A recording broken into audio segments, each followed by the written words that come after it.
In the name of great Allah Almighty, who is the most beneficent and the most merciful,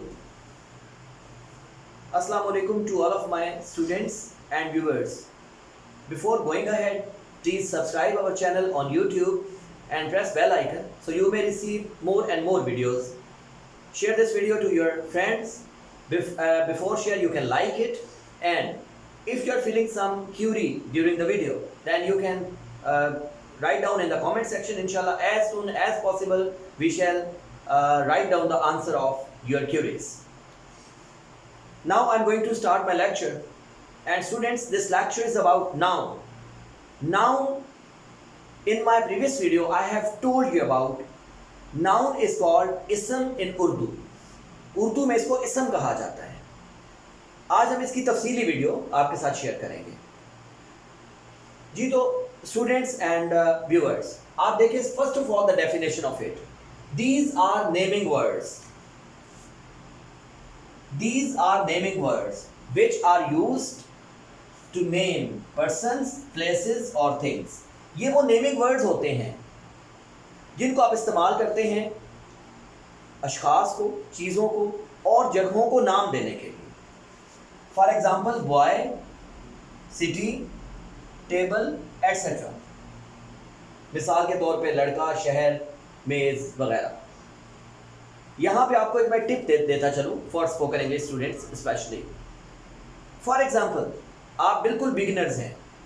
आप सबसे पहले nouns की vocabulary learn करना शुरू करें. आप जिस रूम में बैठे हुए हैं, आप उस रूम में मौजूद तमाम चीज़ों को, उनके नेम्स इंग्लिश में लर्न करें और उनके स्पेलिंग्स लर्न करें. This is the first step of this lecture. Let's going ahead. Students, मैं आपसे कह रहा था, एक नाउन को या तो आप सब्जेक्ट के तौर पे यूज़ करते हैं या फिर आप उसको ऑब्जेक्ट के तौर पे यूज़ करते हैं. एक नाउन को आप कैसे यूज़ करते हैं?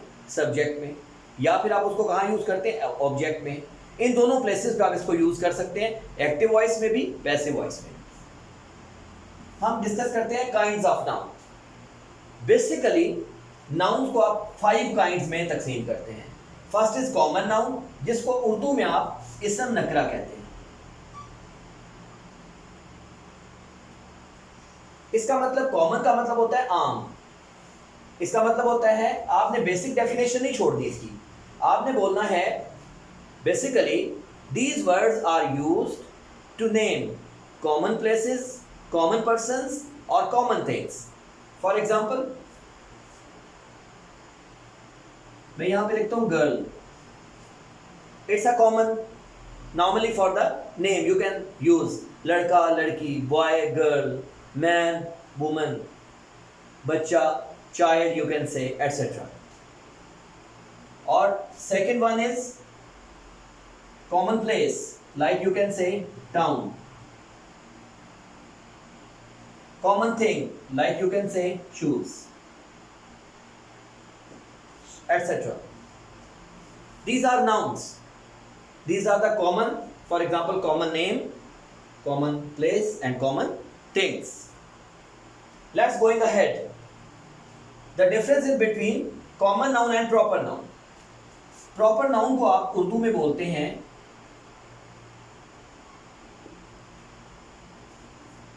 the specific name, the name of the person, place or thing.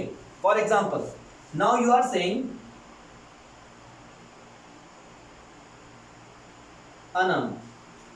So it's mean that now it's a specific name. This is called proper noun. इसकी क्वालिटी ये होती है कि प्रॉपर नाउन का फर्स्ट लेटर हमेशा capital होता है. For example town, आप बोलते हैं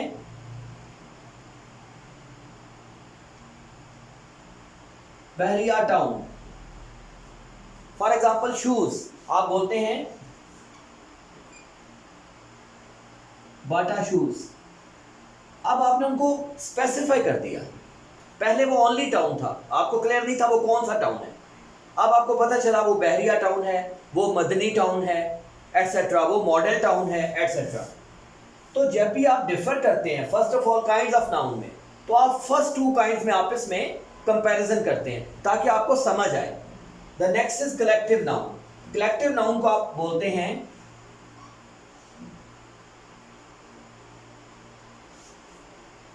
इसम जमा, बहुत सारी ऐसी चीज़ें होती हैं, अगर आप उनका एक एक चीज़ का नाम लेना शुरू कर दें तो वो बहुत ज़्यादा हो जाएगा। मिसाल के तौर पे मैं यहाँ पे लिखता हूँ स्टूडेंट्स, मैं यहाँ पे लिखता हूँ सोल्जर्स,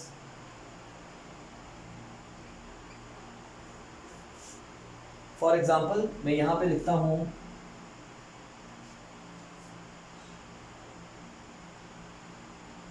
फ्लावर्स। देखिए अब स्टूडेंट्स है ना, अब इसमें एक क्लास में आप देखें तो फॉर एग्जांपल अगर 20 भी स्ट्रेंथ है, आप हर बच्चे का नाम लेना शुरू कर देंगे तो it's a problem for you. तो आप क्या कर लेते हैं, आप स्टूडेंट्स की जगह वहां पे यूज कर लेते हैं क्लास। तो जब मैं कहता हूं दैट साइलेंट क्लास, क्लास मेरी बात सुने जी, मैं तमाम क्लास से मुखातिब हूं, तो इसका मतलब है मुझे एक एक बच्चे का अलग से नाम लेने की कोई नीड नहीं है। It's mean that I am addressing to an entire class. The next is soldiers. तो ग्रुप ऑफ सोल्जर्स को आप क्या बोलते हैं, आर्मी। तो आर्मी का मतलब होता है thousands and lakhs of soldiers. तो आपको वहां पे एक एक बंदे का नेम लेने की नीड नहीं, बल्कि आप यूज करते हैं our army is very brave. तो आपने यहां पे क्या यूज कर दिया, कलेक्टिव नाउन यूज कर दिया, एक चीज को एज अ कलेक्टिव ले लिया और उसका एक नाम रख लिया। फॉर एग्जाम्पल फ्लावर्स, हम बोलते हैं बंच, बंच ऑफ फ्लावर्स। तो फ्लावर्स में बहुत सारे फ्लावर्स हो सकते हैं, jasmine flower, rose flower, lily flower etcetera. But जब हम बोलेंगे bunch of flowers, a bunch of flowers, तो इसका मतलब है कि आपने उसको कलेक्टिव करके एक बंच बना दिया, right. So this is all about collective noun. हमेशा याद रखें कि ज्यादातर कलेक्टिव नाउन आप सिंगुलर, इसके लिए आप जब वर्ब यूज करते हैं तो सिंगल यूज करते हैं, इसको सिंगुलर वर्ब के साथ यूज किया जाता है। जैसे अभी मैंने एग्जांपल आपको दी दैट आवर आर्मी, तो हमने यहां पे लिखा इज, यहां पे ओ कैपिटल कर दें क्योंकि सेंटेंस है, आवर आर्मी इज ब्रेव। तो आप गौर करें तो ये यहां पे ये इंटरप्रेट कर रहा है कि मैंने आपको ये कहा कि आप इसको क्या यूज करेंगे, single, right, okay. It's mean that collective noun, यहां पे जो मैंने आपको बताया। अब इसमें एक लास्ट छोटा सा टॉपिक है कलेक्टिव नाउन में, मैं उसको यहीं पे ऐड करूंगा। देखिए मैंने आपको बताया कि ये किस चीज को जाहिर कर रहा होता है, किसी चीज के ग्रुप को, लेकिन ये जरूरी नहीं है कि आप हर दफा उसको ग्रुप कहेंगे। मसलन आप ग्रुप ऑफ पीपल बोल सकते हैं, ग्रुप ऑफ बॉयज बोल सकते हैं, ग्रुप ऑफ गर्ल्स बोल सकते हैं, but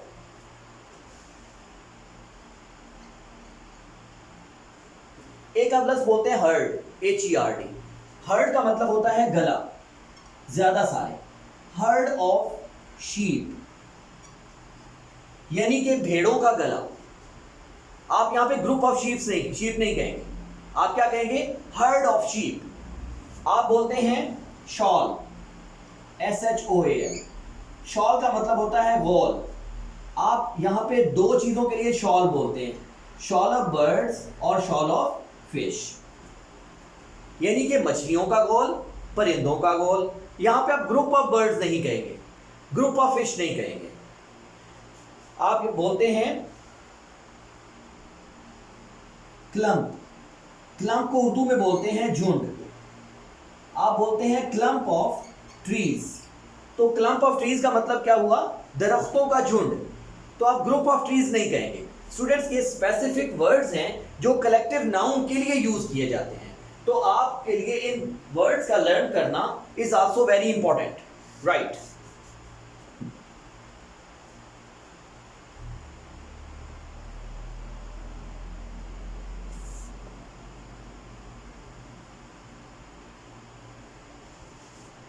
Okay, I'm going ahead.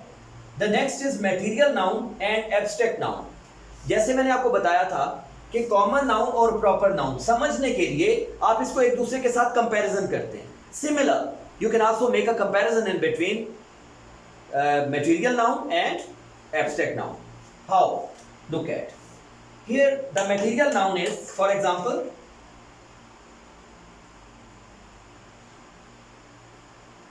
the names of materials. जो चीज मटेरियल की बनी हुई है उनके नाम, for example gold, silver, iron, copper, bronze etcetera. यहां पे ग्लास भी आप कह सकते हैं, ग्लास भी मटेरियल है। यहां पे वुड आप कह सकते हैं, वुड भी मटेरियल है। यहां पे प्लास्टिक आप कह सकते हैं, प्लास्टिक भी मटेरियल है। तो ये सब मटेरियल के नेम है। जब आप जुमलों में इनको इस्तेमाल करेंगे तो इन नाउन्स को हम क्या कहेंगे, मटेरियल नाउन्स। मैंने आपको कहा कि इसका आप कंपैरिजन किसके साथ करते हैं, एब्स्ट्रैक्ट नाउन के साथ। अब इसका एब्स्ट्रैक्ट नाउन के साथ कंपैरिजन कैसे किया जाता है? देखिए, मटेरियल का मतलब होता है, इसको आप इंग्लिश में बोलते हैं टेंजिबल। टेंजिबल उस चीज को कहा जाता है जिसको आप छू सके, टच कर सके, ठीक है, उसको क्या बोलते हैं, टेंजिबल। जबकि एब्स्ट्रैक्ट क्या होता है, इनटेंजिबल। एब्स्ट्रैक्ट का मतलब होता है इनटेंजिबल, यानी कि जिसको छुआ ना जा सके, उसको आप एब्स्ट्रैक्ट कहते हैं। एब्स्ट्रैक्ट इट्स मीन के material noun and abstract noun. Abstract noun क्या है, जिसको छुआ ना जा सके। आप उर्दू में इसको बोलते हैं ख्याली तसव्वुर। जब आप इन दोनों का आपस में कंपैरिजन करके चलते हैं, मैंने अभी आपको बताया कि मटेरियल नाउन का मतलब है gold is a material, silver, iron, copper, bronze etcetera, these are all materials. तो फिर एब्स्ट्रैक्ट आइडियाज क्या हैं? मिसाल के तौर पे आप बोलते हैं ड्रीम। अब ड्रीम ऐसी चीज है, ख्वाब, जिसको आप छू नहीं सकते। ख्वाब एक ऐसी चीज है जिसको आप छू नहीं सकते। You can just realise about, you can just take an idea about. Similar आप बोलते हैं लाइफ, सिमिलर आप बोलते हैं डेथ। आप गौर करें, ये तमाम वो चीजें हैं जिनको आप छू नहीं सकते, बट ये नाउन्स हैं, these are the words, these are the abstract ideas you can just imagine about. मैं यहाँ पे अपनी इस चीज को थोड़ा सा मजीद क्लियर कर देता हूँ आपको ये बताकर कि मटेरियल एंड एब्स्ट्रैक्ट नाउन में क्या डिफरेंस होता है। मटेरियल नाउन हमेशा आप जब भी बनाएंगे तो आप उर्दू में बोलते हैं, इंग्लिश में आप इसको बोलते हैं सॉलिड्स एंड लिक्विड्स। इनको भी आप मटेरियल नाउन में ऐड कर सकते हैं। जबकि गैसेस, एयर वगैरह, ये सब किस में आते हैं, abstract noun. Right students, for example हम बोलते हैं our body, it's a material noun because it is made up of flesh and blood. But when we say soul, so soul is an abstract idea, right students? so यहाँ पे मैं एक बड़ा important point clear कर दूँ। अच्छा, कुछ बच्चे पूछते हैं सर, आमतौर पे आप एक सेंटेंस लिखते हैं, आपको कैसे पता चलेगा इसमें कॉमन नाउन कौन सा है, इसमें मटेरियल नाउन कौन सा है? आपको बिल्कुल पता चलेगा। देखिए, एक चीज बाज़ औक़ात वो कॉमन नाउन भी हो सकती है और साथ साथ मटेरियल नाउन भी हो सकती है। मिसाल के तौर पे जब मैं बोलता हूं that boy lives in a street, अब देखिए ना, मैंने ये भी आपको बताया, अब boy lives in a street. तो यहां पे ये जो बॉय है, अगर आप नॉर्मली देखें तो ये कॉमन नाउन है, लेकिन बॉय है क्या, made up of flesh and blood. तो ये मटेरियल नाउन तो हुआ ना, क्योंकि ये टेंजिबल भी है। अब आप इसको अंडरस्टैंड कर रहे हैं, एक चीज एक वक्त में दो खानों में फिट हो सकती है। मैं आपको एक और मिसाल देता हूं। फॉर एग्जांपल आप बोलते हैं शूज। अब shoes normally what is basically shoes, common noun, लेकिन शूज का मटेरियल क्या है, रबर। शूज का मटेरियल क्या है, मे बी उसके जो नेल्स हैं ऑफ आयरन। तो इसका मतलब है ये साथ साथ मटेरियल नाउन भी है। वाइल एब्स्ट्रैक्ट आइडियाज बिल्कुल डिफरेंट होते हैं। एब्स्ट्रैक्ट आइडियाज क्या हैं, totally different. Abstract ideas for example as I am telling you about, कि अगर आप इसको थोड़ा सा क्लोज लें तो जितने भी सॉलिड्स एंड लिक्विड्स हैं ये सब मटेरियल नाउन हैं, और जितनी भी गैसेस हैं वो सब एब्स्ट्रैक्ट नाउन हैं। स्टूडेंट्स, मैंने सबसे एंड पे लिखा काउंटेबल एंड अनकाउंटेबल नाउन्स। अब ये जो 5 यहाँ पे जो इसकी मैंने काइंड्स आपको बताई वो तो यहाँ पे खत्म हो गई हैं। अभी इसके बाद हमने डिस्कस करना है काउंटेबल और अनकाउंटेबल नाउन्स क्या होते हैं, तो फर्स्ट ऑफ ऑल आप इसको चेकआउट करें, क्योंकि काउंटेबल और अनकाउंटेबल नाउन को मुझे इसी वीडियो में सम अप करना है।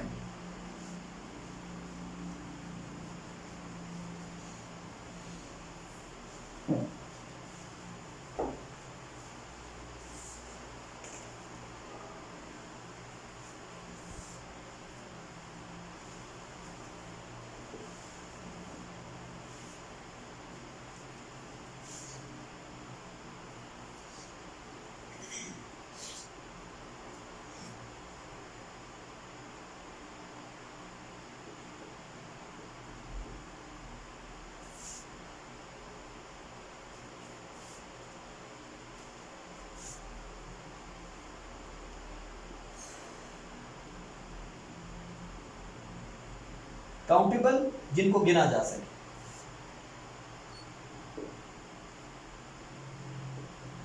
अनकाउंटेबल जिनको गिना ना जा सके। कभी कभी आप ये भी कह सकते हैं कि जिनको तोला जा सके। मैं आपको यहां पे एग्जांपल्स देता हूं काउंटेबल और अनकाउंटेबल की, because this is also a very important topic. How? एक कमरे में पड़ा हुआ टेबल एक काउंटेबल नाउन है। Understand students? एक कमरे में पड़ा हुआ टेबल क्या है? एक काउंटेबल नाउन की किस्म है। उसी कमरे में पड़ी हुई चेयर भी एक काउंटेबल नाउन की किस्म है। बट जिस चीज से ये बना हुआ है, फॉर एग्जाम्पल वुड, ये अनकाउंटेबल है। आप वुड को गिन तो नहीं सकते ना, वुड मीन लकड़ी, उसको आप गिन तो नहीं सकते। लेकिन उस कमरे में पड़ा हुआ टेबल या चेयर्स, अब चेयर है फॉर एग्जाम्पल, ये प्लास्टिक की भी हो सकती है, प्लास्टिक भी अनकाउंटेबल है। अच्छा, अब यहां पे आप कभी भी ये ना सोचें कि सिर्फ मटेरियल अनकाउंटेबल होते हैं, डिफरेंट चीजें अनकाउंटेबल भी हो सकती हैं। देखिए कैसे, मैं बोलता हूं यहां पे फॉर एग्जाम्पल बुक, अब बुक काउंटेबल है। फॉर एग्जाम्पल मैं बोलता हूं स्पून, काउंटेबल है। फॉर एग्जाम्पल मैं बोलता हूं रूम, काउंटेबल है। For example this is marker by which I am writing here, मैं बोलता हूं मार्कर, मार्कर भी काउंटेबल है। लेकिन अगर मैं यहां पे बोलूंगा शुगर, अगर मैं यहां पे बोलूंगा राइस, अगर मैं यहां पे बोलूंगा फ्लोर, तो ये सब क्या है? ये uncountable. For example I am speaking here sand, uncountable है। Even that when I talk about hair, तो ये भी अनकाउंटेबल है। अच्छा स्टूडेंट्स, इनके साथ कुछ ऐसे वर्ड्स हैं जिनको आप काउंटेबल के साथ लिख सकते हैं। English grammar allows you. For example आप इसके साथ एक वर्ड लिखते हैं मैनी, अब आप इसको यूज करते हैं many tables, many chairs, many books, many spoons etcetera. लेकिन यहां पे आप इसकी बजाय यहां पे लिखते हैं much, much would, much plastic, much sugar. एक और वर्ड है आप इसके साथ बहुत अच्छा यूज कर सकते हैं, सम। आप इसके साथ क्या यूज करते हैं? Some sugar, some rice. लेकिन आप सम रूम नहीं कह सकते। तो ये वो वर्ड्स हैं जो स्पेसिफिक हैं, जिनको आप अनकाउंटेबल नाउन्स के साथ यूज करते हैं। और ये वो वर्ड है मैनी, जिसको आप ज्यादातर काउंटेबल के साथ यूज करते हैं। सिमिलर स्टूडेंट्स, एक आपको लास्ट टिप दूं इस वीडियो में, इस लेक्चर में, और उसके बाद हम इस वीडियो को क्लोज करें। देखें, मैंने आपको बताया कि ऐसी अनकाउंटेबल चीजें अगर आप उनको काउंटेबल बनाना चाहते हैं तो आप उनके साथ काउंटेबल चीजें ऐड करें। फॉर एग्जाम्पल मैं बोलता हूं टी, अब मैं बोलता हूं कि मुझे चाय ला के दो। तो अगर आप यहां पे बोल रहे हैं only T, this is not suitable, तो आप इसके साथ फौरन ही ऐड कर लेते हैं अ कप ऑफ टी। तो मैंने क्या किया, मैंने अनकाउंटेबल के साथ एक काउंटेबल चीज ऐड की ताकि उसका मतलब बन जाए। सिमिलर मैं कहता हूं water, please give me a glass of water. लेकिन अगर आप ऐसे तो नहीं बोल सकते please give me a water, आप ऐसे नहीं बोल सकते। आप क्या बोलेंगे? A glass of. तो यहां पे मैंने आपको यह बताया कि जब अनकाउंटेबल चीजों को आप काउंटेबल के साथ ऐड करते हैं तब आप उनको बेहतर तरीके से यूज़ कर सकते हैं। स्टूडेंट्स, आज का हमारा लेक्चर था नाउन के बारे में। आई होप कि इससे आपका नॉलेज काफ़ी इंक्रीज़ हुआ होगा। हमारी वीडियोस को देखते रहें, इनको लाइक करें, शेयर करें, हमारे चैनल को सब्सक्राइब करें। मोर एंड मोर इसको वीडियोस को आप लाइक भी करें और अपने फ्रेंड्स के साथ भी शेयर करें। वीडियो को एंड तक वॉच करने का बहुत बहुत शुक्रिया।